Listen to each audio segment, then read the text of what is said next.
Hello students, this is Siddharth Jain, Assistant Professor from the Rajki Engineering College, Mainpuri. This is the second lecture of Unit 5 of subject Quantity Estimation and the Construction Management. Okay. We will understand about indirect cost, total cost and the cost slope in this structure in this class. Okay. हमने previous class में इस unit की previous class में basics समझ लिया था और direct cost के बारे में थोड़ा सा जाना था क्या होती है. नाउ हम इनडायरेक्ट कॉस्ट के बारे में समझेंगे. What is indirect cost and the what is the total cost and what is the cost slope in the construction management. Okay, in the this subject. Okay, so direct cost क्या थी? पहली बात, पहले direct cost relative समझते हैं, उसके बिहार पे हमें ज़्यादा समझ में आएगा.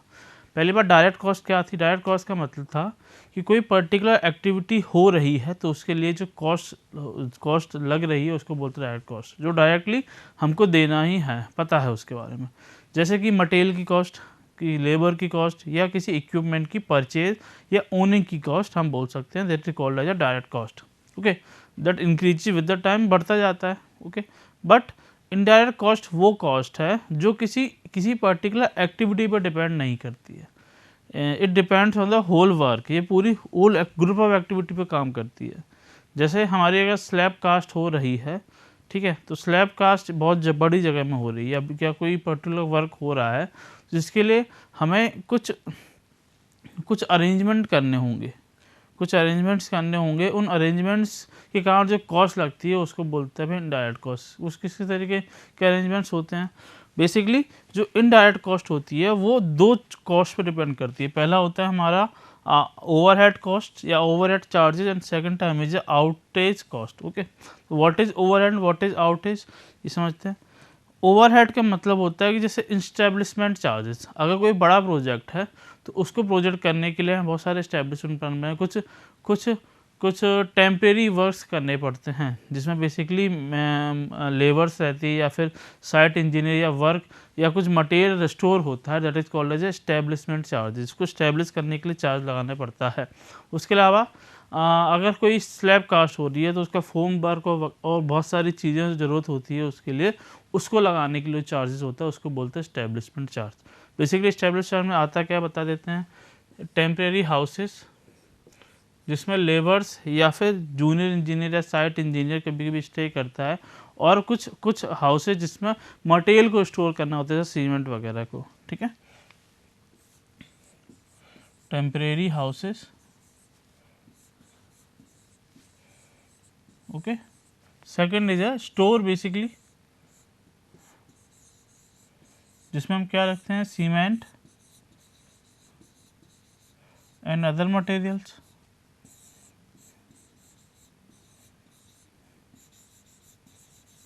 Okay, that is basically establishment charges and the insurance charges expenditure. इसके अलावा कुछ अगर हमारा कोई मेगा कंस्ट्रक्शन है या बड़ा कंस्ट्रक्शन है तो लेबर्स के इंश्योरेंस भी कराने पड़ते हैं ड्यूरिंग द वर्क. अगर वो वर्क 1 साल का है तो लेबर वहाँ पे जो काम कर रही है उसके इंश्योरेंस हमें कराना पड़ता है किसी इंश्योरेंस कंपनी से. अब अगर इंश्योरेंस हम करा रहे हैं उस लेबर का तो उसको इंश्योरेंस चार्ज भी हमें देना पड़ेगा. दैट इज़ हमारा वो इनडायरेक्ट कॉस्ट में आएगा. क्यों? क्योंकि वो किसी पर्टिकुलर एक्टिविटी का चार्ज नहीं है, वो पूरे प्रोजेक्ट का वर्क है, पूरे प्रोजेक्ट का चार्ज है. ओके, तो बेसिकली और कुछ सम एक्सपेंडिचर्स जो हमारे डायरेक्ट कॉस्ट के अलावा होते हैं, that is under the overhead cost, overhead cost में आती है. बेसिकली जो ओवरहेड कॉस्ट होती है वो लीनियरली इंक्रीज करती जाती है with respect to the time. Okay, and the second is outage loss. What is outage loss? अगर देखो कोई पेनल्टी हो जाए या कोई कंटिजेंसी आ जाए जिससे जो अनिश्चित हो, जो हमको नहीं पता हो, आ सकती है, तो उसके कारण जो लॉस होता है उसे बोलते हैं अपन आउटेज लॉस. जैसे अगर कोई स्लैब या कोई बीम या कुछ कंस्ट्रक्शन वर्क है वो कोलैप्स हो जाता है किसी गलती के कारण, वो किसी की भी हो सकती है, तो वो कोलैप्स होने के बाद जो मटेरियल वेस्ट हुआ, जो मेहनत वेस्ट हुई, वो लॉस में चलेगी. तो that is called as a outage loss. Okay, that can be occur और नॉट, ये पता नहीं, हो भी सकता है, नहीं भी हो सकता है. या फिर हमने जो एस्टिमेट किया था, बेसिकली एस्टिमेट करने के बाद जो मटेरियल आया, कॉस्ट आई, उसकी थोड़ी जैसे मटेरियल की कॉस्ट बढ़ गई तो कुछ पैसा में एक्स्ट्रा देना पड़े, बट वो उतना ज़्यादा एक्स्ट्रा ना हो जिससे हम अपना टेंडर या अपना एस्टिमेट रिवाइज कर सके, उससे कम हो, तो वो भी एक तरीके के लॉस ही है जिसको अपन इनडायरेक्ट लॉस में इंक्लूड करते हैं. Okay, okay. तो बेसिकली अगर हम बात करें इनडायरेक्ट कॉस्ट की, तो इनडायरेक्ट कॉस्ट हमारी किसी पर्टिकुलर एक्टिविटी से रिलेटेड नहीं होती है, वो एक ग्रुप ऑफ एक्टिविटी से रिलेटेड होती है और ये टाइम के साथ इंक्रीज करती जाती है। जितना टाइम बढ़ेगा उतना ही इनडायरेक्ट कॉस्ट इंक्रीज करती जाएगी। बट विद हम डायरेक्ट कॉस्ट के बारे में बात करें तो वो टाइम के साथ डिक्रीज करती जाती है। इंक्रीज में हमारी जो डायरेक्ट कॉस्ट होती है बहुत ज़्यादा होती है, then it will decrease with time, but in the indirect cost it will increase with the time. Okay, तो दो कॉस्ट इंक्लूड होती हैं, first one is overhead cost and second version is outage cost. Okay, तो basically जो curve होता है हमारे indirect cost में, वो इनमें इन दोनों तरीके की कॉस्ट इंक्लूड होती हैं। बट हम जानते हैं कि हमने बताया कि ओवरहेड कॉस्ट जो होती है वो लीनियरली वेरी करती है, मींस टाइम के साथ बढ़ती जाएगी, बट लीनियरी पैटर्न में या हल्का सा लीनियरी पैटर्न में उस कर्व भी होगा तो वो हल्का माइन्यूट कर्व होगा। बट आउटेज कॉस्ट हमारी लीनियरली वेरी नहीं करती है, ये शार्प इंक्रीज करती है, शार्प बढ़ती है। तो अल्टीमेटली हम बात करें तो इनडायरेक्ट कॉस्ट हमारी टाइम के साथ with respect to time it will increase. Okay, तो हम कुछ बातें और जान लेते हैं। इंक्रीज करती हैं, साफ दिखा हुआ है। तो हम अगर लेकिन इंक्रीज करती हैं, बट हम अपनी कैलकुलेशन के लिए जब कैलकुलेशन करते हैं किसी मैथमेटिकली या न्यूमेरिकल टर्म को, तो हम इसको लीनियरली मान लेते हैं। लीनियरली कैसे मान लेते हैं? अगर इस तरीके से इंक्रीज कर रही है तो हम पहला पॉइंट और लास्ट पॉइंट को मिला के इसको एक लीनियरली लाइन मान लेते हैं, जिससे हमारी जो कैलकुलेशन होती है वो ईजी हो जाती है। ओके, समझ गए? तो हम इसका कर्व डिस्कस करते हैं, कर्व बना के देखते हैं कि आउटेज कॉस्ट क्या होती है और आउटेज लॉसेस क्या होते हैं, ओवरहेड कॉस्ट हमारे कर्व में क्या होती है। तो इनडायरेक्ट कॉस्ट का एक कर्व बना के चेक करते हैं हम लोग। ओके,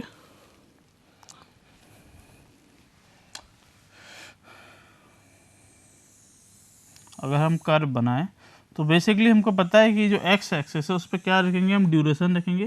ड्यूरेशन और प्रोजेक्ट या टाइम बोल सकते हैं हम। ड्यूरेशन रखेंगे, ड्यूरेशन में भी a day in a week और मंथ, वो आप जिस तरीके से कर्व बना रहे हो या हम बनाना चाहते हैं उस तरीके से बना सकते हैं।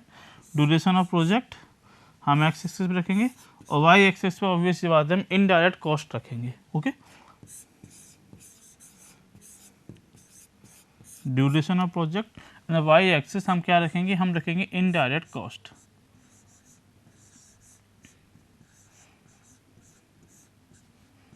Indirect cost. Okay, this is visual to you.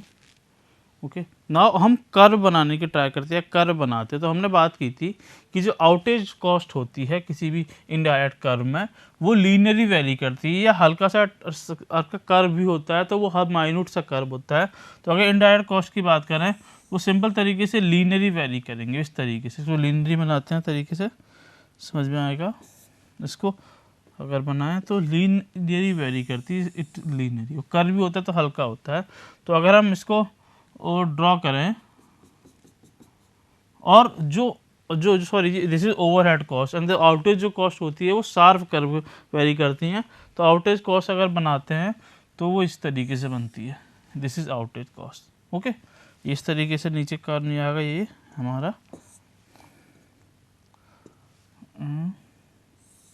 ये बोल सकते हैं। ठीक है, तो this is a overhead cost curve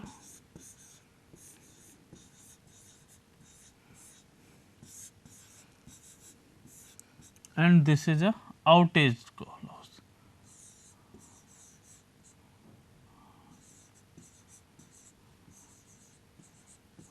Okay,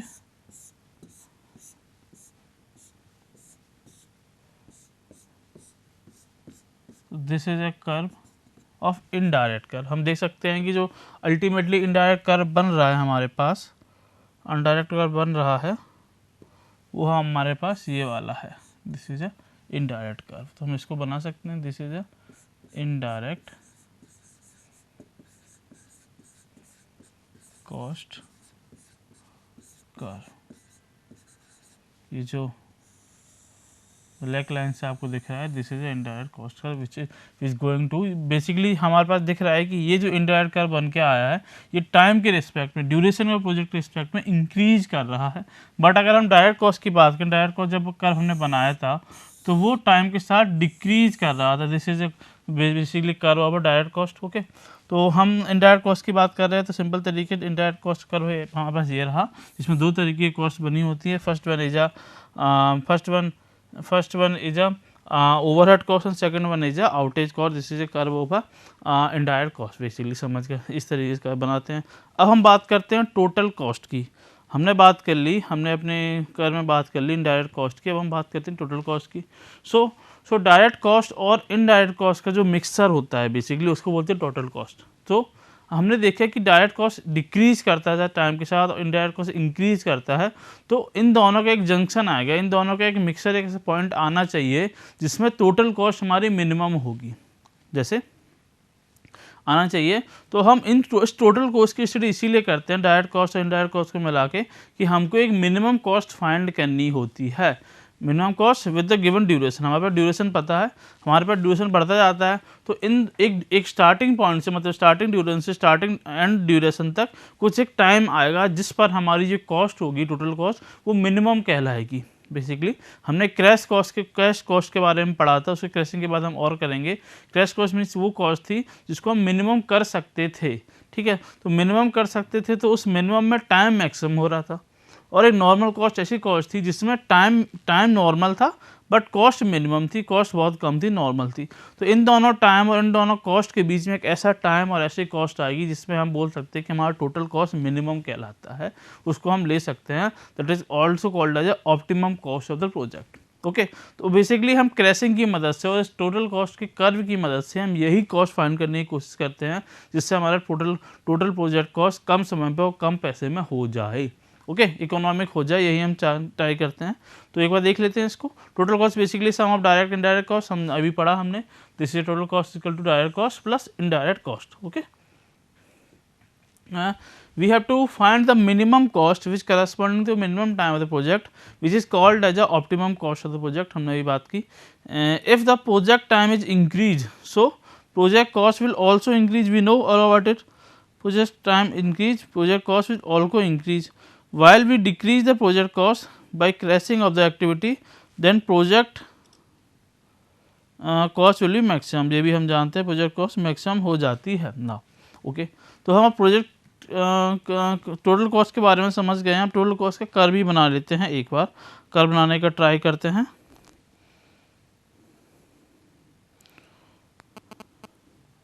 sorry ना, अब हमने बात की कि हमें एक मिनिमम कॉस्ट चाहिए. हमने बात की कि हमको एक मिनिमम कॉस्ट चाहिए. तो मिनिमम कॉस्ट हम किससे बनाते हैं? एक ऑप्टिमम कॉस्ट चाहिए जो हम टोटल कॉस्ट ड्रॉ करने से बनाते हैं, टोटल कॉस्ट कर्व ड्रॉ करने से बनाते हैं. तो टोटल कॉस्ट कर्व ड्रॉ करते हैं हम now. Okay, total cost curve draw करते हैं तो हम जानते हैं कि टोटल कॉस्ट दो चीज़ों से मिलकर बना होता है. अब दो चीज़ों से मिलकर बना होता है यानी कि दो कॉस्ट से मिलकर बना होता है. दो कॉस्ट कौन कौन सी होती हैं? फर्स्ट होती है डायरेक्ट कॉस्ट, सेकंड होती है इनडायरेक्ट कॉस्ट. बेसिकली इस कर्व में दो तरीके की कॉस्ट ही इन्वॉल्व होंगे. दोनों तरीके की जो कॉस्ट का कर्व था वो मिक्स कर देते हैं और हम इसको फाइंड करने की कोशिश करते हैं और इसमें जो मिनिमम कॉस्ट आती है उसको फाइंड करने की कोशिश करते हैं.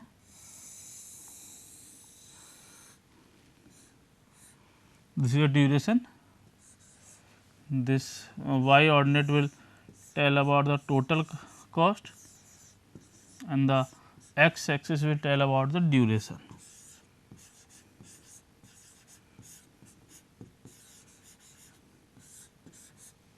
Okay, so पहले हम क्या ड्रॉ करते हैं? पहले हम ड्रॉ करते हैं अपना पहले ड्रॉ करते हैं direct cost. Okay, direct cost curve. So हम जानते हैं कि डायरेक्ट कॉस्ट कर्व जो होता है वो डिक्रीज करता है विद रिस्पेक्ट टू टाइम. तो टाइम से डिक्रीज कराते हैं. तो ये हमारा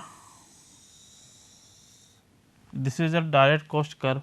और हम जानते हैं कि जो हमारा, इसको थोड़ा सही बनाते हैं, सॉरी,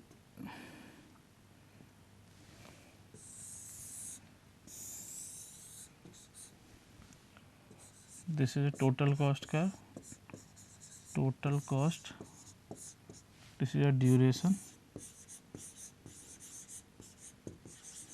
ओके, हम जानते हैं कि टोटल कॉस्ट जो होती है वो डायरेक्ट और इनडायरेक्ट में देती है. तो पहले हम डायरेक्ट कॉस्ट बनाने की कोशिश करते हैं. This is a curve of simple direct cost. Now we will draw a indirect cost curve. So हम जानते हैं कि जो इनडायरेक्ट कॉस्ट कर्व होता है बेसिकली इंक्रीज करता जाता है टाइम के रिस्पेक्ट में.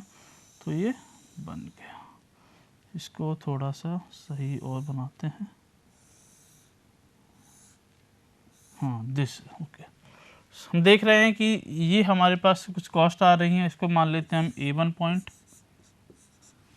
इसके एंड पॉइंट को मान लेते हैं हम B1 पॉइंट, इसके स्टार्टिंग पॉइंट को हम मान लेते हैं A2 पॉइंट, इसके एंड पॉइंट को मान लेते हैं B2 point. Okay, now this is a curve of a direct cost, this is direct cost,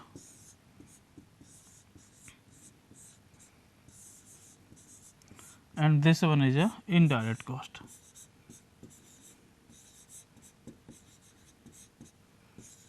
okay, अब हम ड्रॉ करने की कोशिश कर रहे हैं, हम टोटल कॉस्ट कर्व को ड्रॉ करने की कोशिश कर रहे हैं।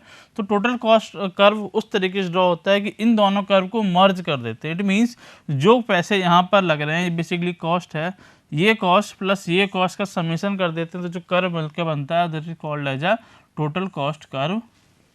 टोटल कॉस्ट कर्व तो हमारे पास ये इस तरीके से मिलकर बनता है।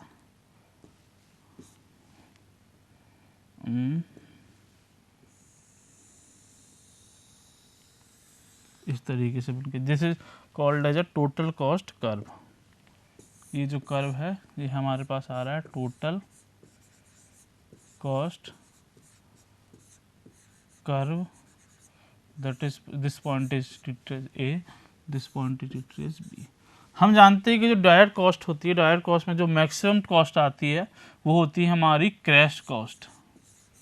This is a maximum cost, crash cost, and time corresponding to the crash cost is called as a crash time। और जो लास्ट में आती है उसको बोलते हैं हम normal cost, that is a normal cost, and time corresponding to the normal cost is a normal time। But हम इस कर्व को देख के एक चीज़ देख सकते हैं कि इन दोनों कर्व, इन दोनों टाइम के बीच में, इन दोनों कॉस्ट के बीच में एक पॉइंट आ रहा है, एक सैगिंग पॉइंट आ रहा है जिस पर हमारी जो कॉस्ट है वो मिनिमम आ रही है। देख सकते हैं ये cost minimum means cost average आ रही है और टाइम भी एवरेज आ रहा है, तो that is called as a optimum cost of the curve. तो ये हमारा मिनिमम है, मिनिमम पॉइंट या ऑप्टिमम पॉइंट। इसके अकॉर्डिंग जो टाइम होता है उसको T0 से रिप्रेजेंट करते हैं, बेसिकली उसको बोलते हैं optimum cost of the curve, optimum time of the curve, that is called as a T0।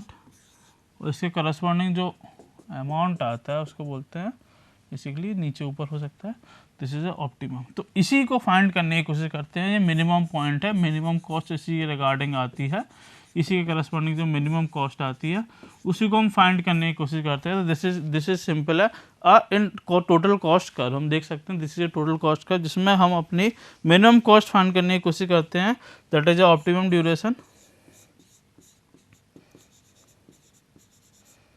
Okay, और minimum cost. Okay, this is a minimum cost, simple तरीके से समझ लिया। नाउ हमने समझ लिया टोटल कॉस्ट कर्व देख लिया। टोटल कॉस्ट कर्व में this is A direct cost curve, this is direct cost curve, और इन दोनों का मिक्सर होता है। मींस हम जो टोटल कॉस्ट कर्व बनाते हैं इसमें जो कर्व है जिसपे हर पॉइंट पे जो टाइम और कॉस्ट बता रहा है बेसिकली वो इन दोनों के मिक्सर से बता रहा है। इन दोनों में मिक्सर में इसको ऐड करें प्लस इसको ऐड करें, इसको ऐड करने के बाद जो कर्व बनता है, जो पॉइंट आता है उसको ड्रॉ करते हैं, देन अलग अलग पॉइंट पे आते हैं और एक ऐसा पॉइंट चूज करते हैं जिसपे इन दोनों कर्व की जो कॉस्ट होती है उनका समेशन मिनिमम हो जाता है, तो उसको बोलते हैं optimum cost of the curve. वो हम कर्व फाइंड करते हैं। तो इसी मेथड की वजह से इस कर्व की हेल्प से हम उस पॉइंट को फाइंड आउट करते हैं, उस कॉस्ट को फाइंड करके अपने प्रोजेक्ट में उसी कॉस्ट को लाने की ट्राई करते हैं उसी टाइम पर। Okay, this is all about total cost curve. Now हम कुछ और चीज़ें देख लेते हैं इसके बाद। जैसे हम क्रैशिंग की बात की, तो क्रैशिंग को और डिटेल में समझते हैं। क्रैशिंग का मतलब क्या होता है। क्रैशिंग की बात की कि हमने क्रैश कॉस्ट की बात की, क्रैश कॉस्ट को हमने समझा दिया था। क्रैश कॉस्ट का मतलब होता है किसी भी एक्टिविटी को हम काफ़ी हद तक क्रैश कर सकें, काफ़ी हद तक हम उसको कम कर सकें। मींस सिंपल तरीके से समझें तो अगर हम किसी एक्टिविटी को या ब्रिक वर्क को, जैसे हमने पिछली बार ब्रिक वर्क का एग्जांपल लिया था, ब्रिक वर्क को हम बात करें तो ब्रिक वर्क का काम जो है उसको एक ब्रिक वर्क को 2 मेसन और 2 लेबर्स मिलके कर रहे हैं। ओके, वो कर रहे हैं 10 दिन में, बट हम अपने रिसोर्सेज का मैक्सिमम यूटिलाइजेशन कर सकें, हम अपनी अनलिमिटेड रिसोर्सेज का यूज़ कर सकें, हमारे पास जितने रिसोर्सेज हैं उनको सारे को लगा सकें। इट मीन्स हमारे पास जो मटेरियल हो एक साथ वो दे सकें सारा, प्लस जो जितने सारे मेसन्स, जितने सारे लेबर्स, उन सबको एक साथ दे दें। उसके बाद जो रिडक्शन इन टाइम, जो कम से कम टाइम में हम अपनी ब्रिक वर्क को बना सकते हैं, that is called as a crashing. But अगर हम ज़्यादा रिसोर्सेज प्रोवाइड कर रहे हैं तो ऑब्वियस सी बात है कि उस रिसोर्सेज का जो ब्रिक वर्क है, जो कॉस्ट है, कॉस्ट की ब्रिक वर्क की कॉस्ट वो इंक्रीज कर जाती है। तो बेसिकली क्रैशिंग हम बढ़ाते हैं तो कॉस्ट बिल्कुल कॉस्ट इंक्रीज करती है। बट हम क्रैशिंग एक लिमिटेड टाइम तक या लिमिटेड ही कर सकते हैं, हम ये नहीं कर सकते कि अनलिमिटेड रिसोर्सेज लगाने के बाद इसको 1 दिन या 2 घंटे में कर दें, क्योंकि ब्रिक वर्क में टाइम लगता है। एक पर्टिकुलर वॉल की हाइट पहुंचने के बाद या कोई भी चीज़ करने के बाद उसको सेट होने के लिए कुछ समय लगता है, तो समय मिनिमम देना पड़ेगा, अदरवाइज वो बिल्कुल कोलैप्स कर जाएगी, वो ब्रिक वर्क या कंक्रीट वर्क कोलैप्स कर जाएगा। तो हमें ये नहीं करना होता है सिंपल तरीके से। तो क्रैशिंग बेसिकली एक प्रोसीजर है जिसमें हम सिंपल टोटल कॉस्ट कर्व को, जो लॉन्गेस्ट पाथ होती है, बेसिकली हम क्रैशिंग करते हैं किसमें, क्रिटिकल पाथ है, सब क्रिटिकल पाथ, जनरली हम क्रिटिकल पाथ को पहले चूज करते हैं।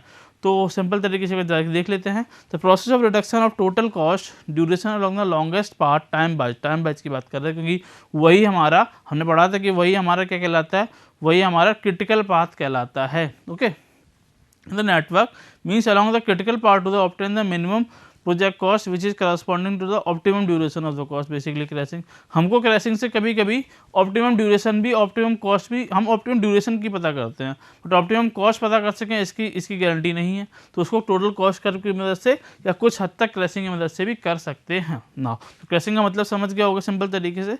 Now the last topic of this lecture is a cost slope. Okay, तो व्हाट इज कॉस्ट स्लोप, इसके बारे में समझ लेते हैं, बहुत इंपॉर्टेंट चीज़ है। कॉस्ट स्लोप के बारे में थोड़ा समझते हैं। कॉस्ट स्लोप एक बेसिकली स्लोप है जो डायरेक्ट कॉस्ट कर्व में हमको मिलता है। अब डायरेक्ट कॉस्ट कर्व में जो स्लोप मिलता है उसको बात कर रहे हैं। तो डायरेक्ट कॉस्ट कर्व थोड़ा सा दोबारा बना लेते हैं, तो उसमें क्या स्लोप मिलता है ये भी देख लेते हैं। अगर डायरेक्ट कॉस्ट कर्व को हम एक लीनियर माने, लीनियर तरीके से एज्यूम करें बेसिकली, तो वो इस तरीके से बनता है, डिक्रीज करता जाता है, इस तरीके से बनता है। और जो मैक्सिमम कॉस्ट आती है हमारी, जो मैक्सिमम कॉस्ट आती है वो ये आती है, और मिनिमम या नॉर्मल कॉस्ट आती है वो ये आती है। तो हम इस नीचे वाले पॉइंट को अगर इसको ए बोल दें, इसको अगर बी बोलते हैं, तो this is called as a crash cost. Okay, और इसके करस्पॉन्डिंग जो टाइम आता है उसको बोलते हैं हम क्रैश टाइम, और बी पॉइंट के करस्पॉन्डिंग जो कॉस्ट आती है उसको बोलते हैं हम नॉर्मल कॉस्ट। इसके करस्पॉन्डिंग जो टाइम आता है उसको बोलते हैं नॉर्मल टाइम। तो बेसिकली इसका जो कर्व होता है, इसका जो स्लोप होता है, that is called as a basically that is called as a cost slope curve. अब एक स्लोप क्या होता है, बेसिकली अगर स्लोप की हम बात करें, स्लोप की बात करें, तो अगर इसको हम माने नॉर्मल क्रैश कॉस्ट है, तो C X coordinate crash time, तो टी सी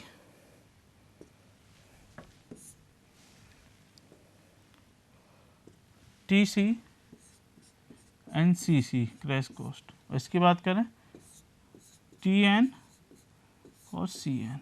ओके, तो अगर हम किसी लाइन का स्लोप निकालते हैं तो बेसिकली हम कैसे निकालते हैं कि अगर y2 x1 y1 हमारे पास पॉइंट हैं, या x2 y2 पॉइंट हैं और x1 y1 पॉइंट हैं, तो हम किसी लाइन का स्लोप कैसे निकालते हैं, इस लाइन का स्लोप कैसे निकालेंगे। बेसिकली हम स्लोप निकालते थे थीटा इक्वल टू, या स्लोप इक्वल टू हम निकालते थे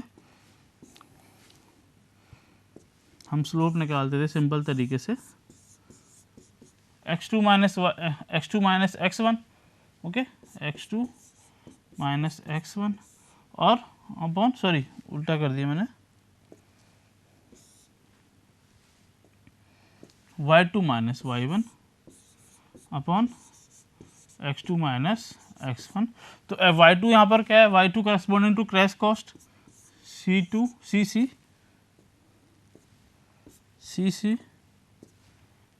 minus C N upon T x2 क्या है हमारे पास, T C minus C T N. But अगर हम इसका स्लोप निकालें तो ये नेगेटिव निकलेगा, तो उसको पॉजिटिव करने के लिए नीचे की वैल्यू को अगर रिवर्स कर देते हैं तो ये बन जाता है C N upon T N upon minus T C. तो यही ये लिखा हुआ है। बेसिकली हम इसका स्लोप निकाल रहे हैं। क्यों निकाल रहे हैं कि अगर ये स्लोप की वैल्यू ज़्यादा आती है, अगर इसका स्लोप का मतलब क्या है, मतलब क्या है कि अगर किसी स्लोप की वैल्यू ज़्यादा आती है, किसी स्लोप की वैल्यू कम आती है, हमारे पास दो लाइन है, दो लाइन में एक की ज़्यादा वैल्यू एक की कम है। इसका मतलब क्या है, अगर किसी का स्लोप की वैल्यू ज़्यादा है, इसका मतलब है कि उसमें जो क्रैश करने के लिए जो टाइम लगा हुआ है बेसिकली, या कॉस्ट लगी हुई है, वो बहुत ज़्यादा दी गई है। ज़्यादा जो कॉस्ट है वो ज़्यादा दी हुई, और जो कम स्लोप है उसका मतलब है कि हमें क्रैशिंग करने के लिए जो कॉस्ट लगी गई है वो जो कम लगी गई है।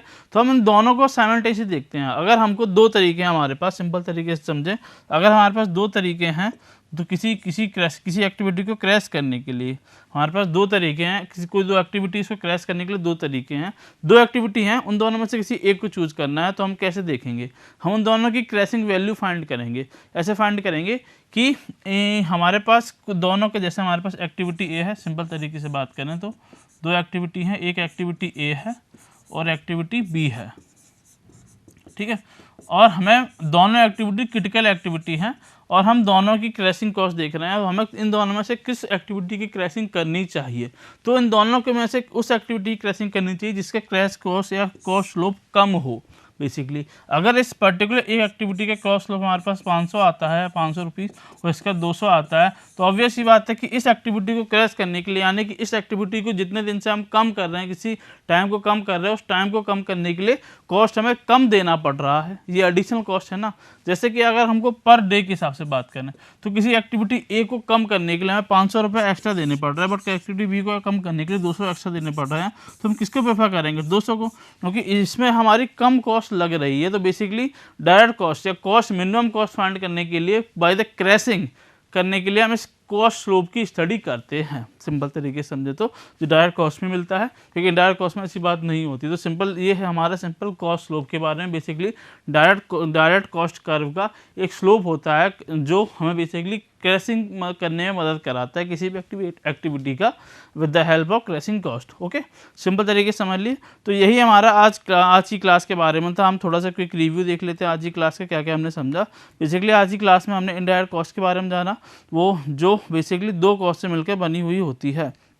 ओके, और इसके कर्व के बारे में देखा हमने। Basically this is a curve of indirect cost. Then हमने टोटल कॉस्ट के बारे में जाना, दोनों कॉस्ट से मिलकर बनी होती है, और इसके कर्व के बारे में देखा। इसकी मदद से हम एक मिनिमम कॉस्ट फाइंड करने की कोशिश करते हैं ना। उसके बाद हमने क्रैशिंग के बारे में जाना। क्रैशिंग के बारे में ऑलरेडी हम देख चुके थे, बट इस लेक्चर में इस टॉपिक में था तो हमने उसके बारे में और देखा, और अल्टीमेटली हमने कॉस्ट स्लोप के बारे में देखा जो बेसिकली हमें क्रैशिंग करने में हेल्प कराती है। Okay, so this is all about today's class. Okay, thank you for watching this class.